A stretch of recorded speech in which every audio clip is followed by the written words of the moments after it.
Según el último resultado de los informes PISA, nuestra comprensión lectora es bastante inferior al promedio de la Unión Europea.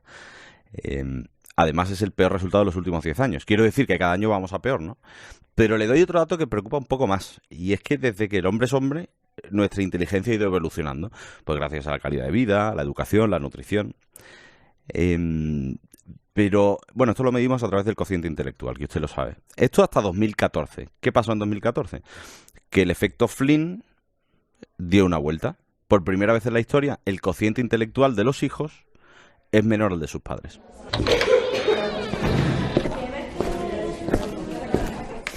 ¿Por qué? Pues es un análisis interesante. Quizá podamos encontrar la respuesta en una clase universitaria de lengua o de literatura.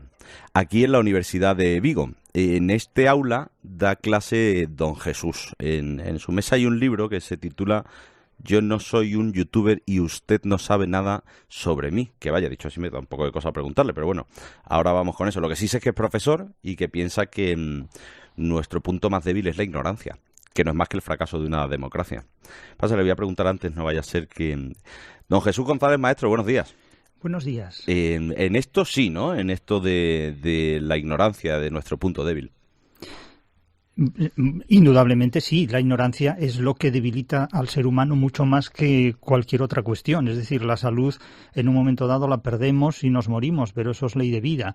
Ahora bien, mientras vivimos estamos obligados a desarrollar nuestra inteligencia en todos los puntos de vista y en todos aquellos aspectos que contribuyan a mejorar enormemente nuestra calidad de vida. Entonces, claro, un deterioro evidentemente de nuestras competencias a la hora de hacernos con la realidad y con la interpretación de la realidad deteriora enormemente la calidad de vida y eso es peligrosísimo. Ahora vamos con lo de youtuber, con lo del libro que tiene usted en la mesa, pero antes déjeme preguntarle ¿qué cree que está pasando con nuestra inteligencia? Porque esto del efecto Flynn inverso da un poco de miedete, la verdad. Bueno, con nuestra inteligencia no pasa más hoy día que lo que ha pasado a lo largo de la historia. Es decir, nosotros en las últimas décadas hemos recibido un sistema educativo fuerte, importante, que dio lugar a consecuencias valiosas y desde los años 1990 en adelante el sistema educativo se ha deteriorado en todo Occidente, pero no solo en España. Antes se hablaba de que las cifras indicaban que la competencia lectora en España es inferior al resto de países de Europa. Yo eso realmente no me lo creo. Es decir, yo eso no me lo creo. Yo tengo estudiantes que proceden de otros puntos de Europa y de América, de Estados Unidos y de Canadá, y su competencia lectora no es ni mejor ni peor que la de los españoles. Es exactamente igual. Ajá. Déjeme... y con toda la buena intención del mundo, picarle un poco, porque yo le conozco o le sigo. ¿Cómo interpreta usted que un español defienda que Shakespeare es mucho más grande que Cervantes? ¿O que el inglés es más importante que el español? Bueno, esos son tópicos. Es decir, Cervantes es un autor que marca un antes y un después en la historia de la literatura y fue básicamente construido por los extranjeros. Es decir, la imagen que se tiene de Cervantes es una imagen que resulta de la admiración que Inglaterra, Francia y Alemania ha tenido de Cervantes. Y evidentemente cuando estos países en el siglo XVIII admiran enormemente a Cervantes se dan cuenta de que les falta un Cervantes, de que no tienen ellos un Cervantes y ni cortos ni perezosos construyen en la figura de Shakespeare una alternativa a Cervantes, de tal manera que Shakespeare, que es un gran autor, indudablemente, eso no se puede negar, pero no es un autor que se pueda comparar con Cervantes. Es decir, Shakespeare escribió apenas 150 sonetos y es un sonetista más que un poeta, y escribió una treintena de comedias y tragedias, pero Cervantes escribió muchas novelas, muchas obras de teatro y es uno de los autores del mayor número de versos que el siglo de oro dio. Es decir, que comparar a Cervantes con Shakespeare o a Shakespeare con Cervantes es como comparar, pues, no sé, un BMW con una nave espacial. O sea, realmente la comparación es desproporcionada. Ahora bien, todos los países quieren tener un Cervantes, e Inglaterra quiso tener un Cervantes y lo mejor que pudo hacer fue convertir a Shakespeare Shakespeare en un Cervantes, identificando la fecha de nacimiento, cuando ni uno ni otro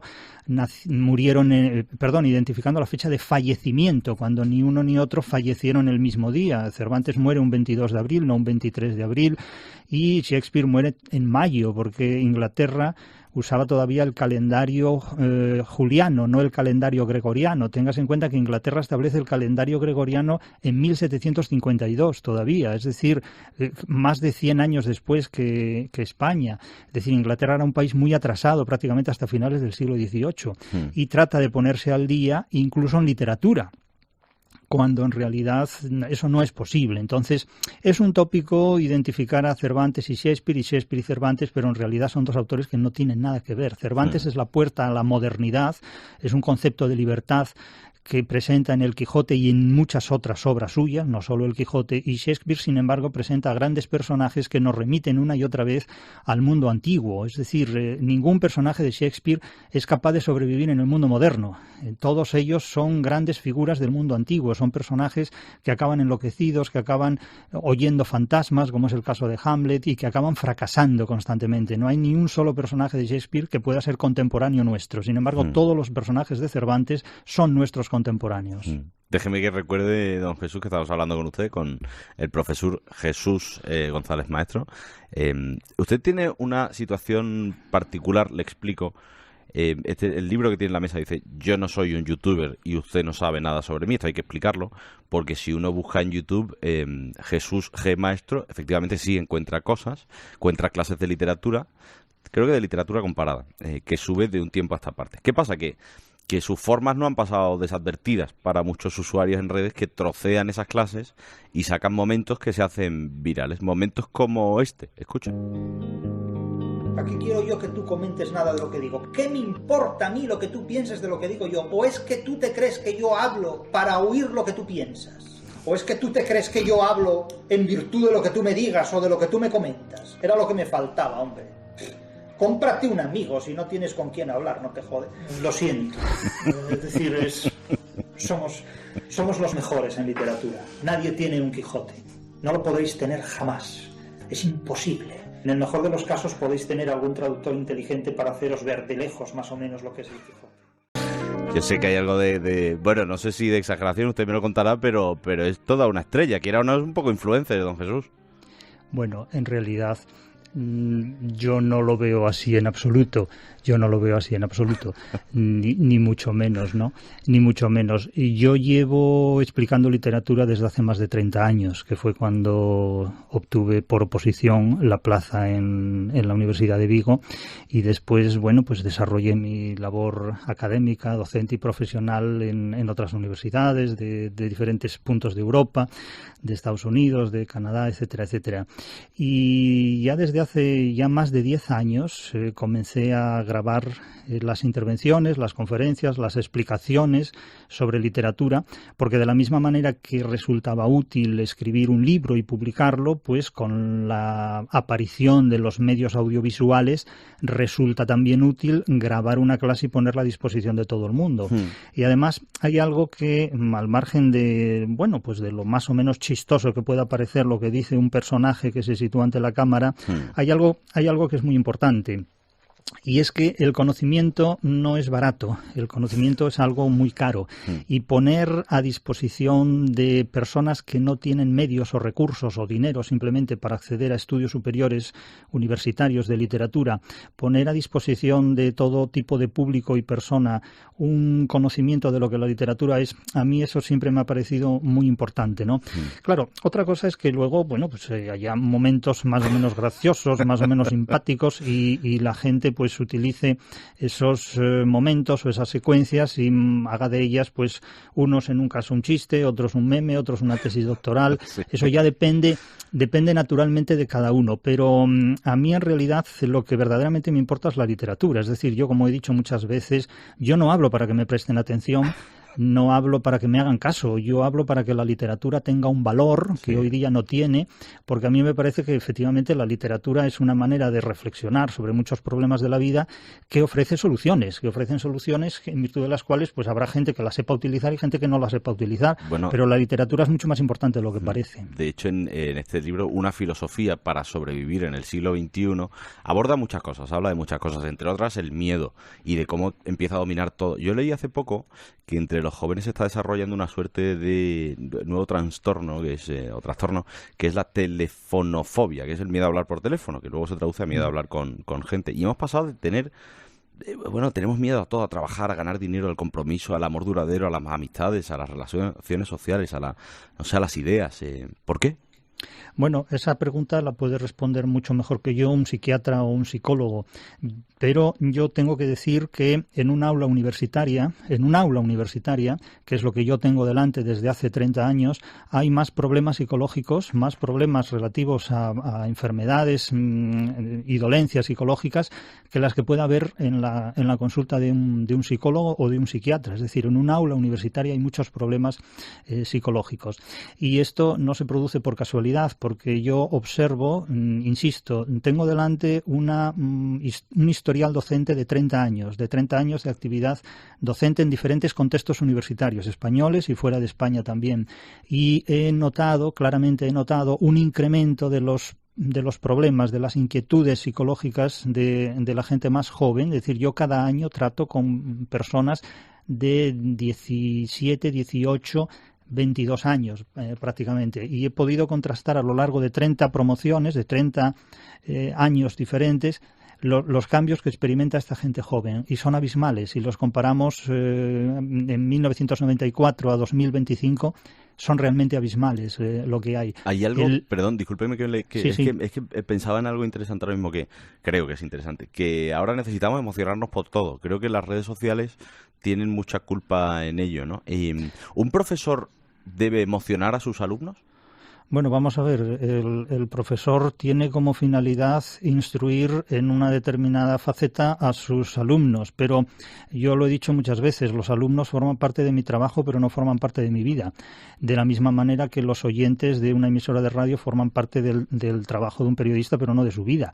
Es decir, conviene distinguir muy bien cuáles son los límites del trabajo que realizamos, del mismo modo que los pacientes de un médico forman parte de su trabajo, pero no de su vida. Es decir, uno no lleva a sus pacientes, pues digamos, al terreno que va más allá de la actividad profesional, y con esto hay que ser siempre muy respetuoso. Ahora bien, el profesor no es que tenga la obligación de emocionar a los alumnos. Los alumnos se emocionan con el contenido de aquello que estudian, pero el profesor simplemente es un intermediario. Entonces, no podemos convertir realmente a un profesor en un payaso. Las redes sociales son potenciadores de emociones, como determinadas sustancias son potenciadores de sabores en los alimentos, pero no hay que confundir que lo que nos alimenta son los alimentos, pero no los potenciadores de ese sabor. Entonces no hay que confundir una cosa con otra, ¿no? Es decir, no podemos quedarnos con las emociones y olvidar los conocimientos, porque entonces saldremos de la universidad muy emocionados, pero muy ignorantes.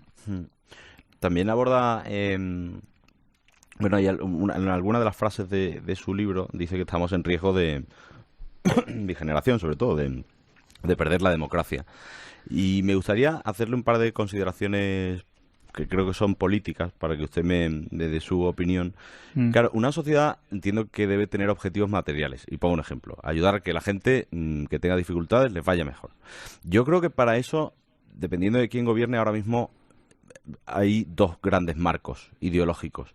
Y el problema que encuentro es que la conexión entre las ideas, o el idealismo, y el mundo material, el tangible, es muy compleja. Es decir, la realidad es poliédrica y el idealismo es un poco estanco, ¿no? Bueno, es que ahí son varias cuestiones las que entran en conflicto. Es decir, mire, si algo nos enseña el Quijote de Cervantes, es que el idealismo conduce al fracaso. El idealismo conduce al fracaso. De hecho, el protagonista del Quijote es un personaje idealista que termina fracasando porque la realidad se le impone. Básicamente, el idealismo es el miedo a la realidad. El idealismo es el miedo a la realidad, y cuando se tiene miedo a la realidad porque no hay fuerzas para enfrentarse a ella, porque la realidad nos puede, porque la realidad es más fuerte que nosotros.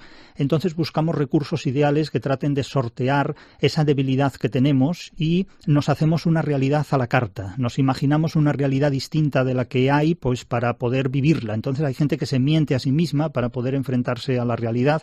Hay gente que le dice que se dice a sí misma, me gusta mi trabajo, cuando el trabajo puede ser horrible completamente, pero hay que convencerse. Entonces, claro, los caminos que conducen al idealismo son caminos que desembocan en el fracaso, pero es que la realidad es muy dura. Y si a la gente se le dice toda la verdad, se la mata, porque la gente necesita que la engañen y vive en el autoengaño permanente. Pero la política necesita ser sincera, ¿no? Es que una cosa es la política y otra cosa son las ideologías. La política es la organización del poder, es la administración de la libertad. Y las ideologías son formas de organizar, pues, las creencias colectivas. De hecho, los ricos no tienen ideología, tienen dinero. La ideología es la emoción de los pobres. La ideología es la emoción de los pobres. Claro, los pobres viven emocionados con diferentes ideologías, pero son formas de creer en soluciones que a veces son posibles y otras veces no son posibles, pero una cosa es lo que uno crea y lo que uno piensa y otra cosa es lo que diga la realidad. La realidad siempre se impone y la realidad no admite a quien no es compatible con ella, y los idealistas son incompatibles con la realidad. Los idealistas niegan la realidad y ese es un gran problema y es la causa de muchas enfermedades y problemas psicológicos. Muchos problemas psíquicos vienen precisamente porque uno no es compatible con la realidad. ¿Porque los políticos son idealistas o simplemente persiguen un interés personal? Bueno, los políticos son muchas cosas. Además, cuando hablamos de los políticos hablamos de todo lo que es la historia de la política. Pero a mí si me preguntan qué es la política, yo diría que la política es la organización del poder dentro de un Estado, cuando hay Estado, dentro de una estructura feudal, cuando en lugar de Estado hay feudalismo, o dentro de una estructura pues eclesiástica, como ocurría durante la Edad Media. El Estado no ha existido siempre, no siempre hemos tenido sociedades con Estado. Es decir, el poder también es la política que se establece dentro de una estructura mercantil. Es decir, en una sociedad mercantil no hay un poder político necesariamente, pero manda el poder del dinero. Es decir, que estamos siempre, digamos, sujetos a muchas cuestiones. Entonces, los políticos son personas que hacen su trabajo en colaboración con muchas otras personas, que hacen su trabajo en el terreno de la economía, en el terreno de la sanidad, de la educación, etcétera, etcétera. Pero, claro, si nos adentramos en el terreno del idealismo y perdemos de vista la realidad, entonces desembocamos en situaciones violentas, conflictivas, dramáticas. ¿Y en qué podrían mejorar los políticos? Uy, eso yo no lo sé. Eso yo no lo sé porque, claro, cada persona en ese terreno tiene una opinión, tiene un criterio, ¿no? Y yo siempre he dicho que yo no discuto opiniones, yo interpreto hechos en nombre de los conocimientos de los que dispongo. Y yo básicamente siempre tomo la literatura como referencia para la interpretación de lo que me rodea. La literatura es una fuente de información enormemente útil, porque además la literatura hace referencia a todo tipo de cuestiones. Cuestiones que tienen que ver con la salud, que tienen que ver con la política, que tienen que ver con la libertad, con el amor, con la muerte, con las ambiciones, con los pecados veniales y capitales. Es decir, todo pasa por la literatura. Lo que no está en la literatura no está en la realidad. Y ese es mi lema, básicamente. Pero la política es una cuestión con la que todos tenemos una cita y cada uno interpreta a su manera. Don Jesús, ya le he contado que hacemos al final de las entrevistas. Yo le voy a poner una pregunta que dejo para usted en la última invitada y usted tendrá que dejar una para el siguiente. ¿Vio la gala de los Goya? Pues no la vi. Es que no sé si ha visto, pues entiendo que en redes sociales tampoco pasa mucho tiempo. Hay un discurso que se hizo muy viral de la productora de La Infiltrada, una de las películas que ganó el Goya junto al 47. Hablaba de la libertad de expresión, de que la memoria democrática es importante tanto para lo que ha pasado hace 20, 30 años como lo que pasó hace 50, 60. Sí. Y bueno, estuvimos hablando de todo un poco. Le dejó esta pregunta. Sí, él ha visto la película de La Infiltrada y le parece una película política. Pues no la he visto, no lo sé. Yo debo confesar con toda honestidad que yo no tengo redes sociales y sinceramente estoy muy poco informado de la actualidad, porque claro, y ustedes dirán, bueno, ¿y cómo se entera usted de lo que ocurre? Es que para mí el Quijote tiene más actualidad que la prensa digital del día. Y con esto... Eso como es. Sí, o sea, el Quijote me ofrece más información sobre la vida real que la prensa digital del día. Y con esto no quiero decir que la prensa digital del día sea menos valiosa que el Quijote. Mucho cuidado, ¿eh? No quiero decir esto ni muchísimo menos. Quiero decir que yo me entero más de lo que dice el Quijote que de lo que me dice la actualidad. Pero eso no significa que yo sea ni mejor ni peor que los demás, sino simplemente que soy un poquito más extraño que los demás o más rarito que los demás. Quiero decir que no me jacto de tener ninguna virtud, no hago narcisismo de la virtud, ni tampoco hago narcisismo de los defectos, como dice mucha gente. Es que yo tengo muchos defectos o yo no sé hacer esto. Yo evito los narcisismos, en definitiva. En realidad yo soy mucho más vulgar y mucho más insignificante de lo que parece. Lo que pasa es que la gente no me conoce. La gente conoce al personaje y el personaje es alguien con quien yo realmente es que no tengo nada que ver. O sea, claro, ustedes ahora hablan con la persona y no con el personaje. Pero bueno, de todos modos, esa relación dialéctica entre persona y personaje da mucho juego, no lo niego tampoco. Sí. Pero vamos, que esta situación presente, pues a la que hemos llegado porque la vida es así, pero desde luego no porque yo la haya pretendido, ni buscado, ni... Lo sé, me lo puedo imaginar, don Jesús. ¿Su pregunta para el siguiente? Pues, ¿qué no sería usted nunca? ¿Ah? ¿Qué no sería usted nunca, don Jesús? Exacto. Yo no sería nunca extraterrestre. Pero... Ya, bueno, pero eso está claro, ¿no? No. Bueno, no, sí. Bueno, claro, no. Podría vivir en Marte, entiendo. No, ¿cómo? Si yo le digo a usted que yo soy un extraterrestre, ¿cómo me dice usted a mí que no? Atrévase usted a decirme a mí que yo no soy un extraterrestre. Ya, bueno, claro, ¿Cómo? No tendría evidencia empírica para demostrar que... No, ¿qué evidencia empírica? Yo le digo a usted que yo soy un extraterrestre y dígame usted que no. Usted me dirá, no lo puede ser, y yo le digo que sí, y llega el juicio final y estamos usted que no, yo que sí. Ahora, si alguien me pregunta ¿qué no sería usted nunca? Yo le diría extraterrestre. Y bueno, dado que me hacen esa pregunta para que se la transmita al siguiente invitado, que no sé quién es, sinceramente, claro, no sé quién es, pues yo, sin mala fe ni mala intención, ni mucho menos, le diría que no sería usted nunca. Está muy bien, don Jesús. Enhorabuena por el libro, que sepa usted que tiene aquí su casa. Bueno, gracias. Y nada, le mando un abrazo tanto a la persona como al personaje, don Jesús. Bueno, pues el personaje la persona se lo agradece mucho, el personaje no voy a hablar por él en este contexto porque yo con el personaje evito cualquier tipo de relación. No lo sentaría a comer en mi mesa al personaje, pero de ninguna manera, vamos. Es una cosa... Bien. No, es intragable. Pues, muy bien. Un abrazo fuerte le mando, don Jesús. Muchas gracias y hasta pronto. Que vaya bien. Adiós, gracias, adiós.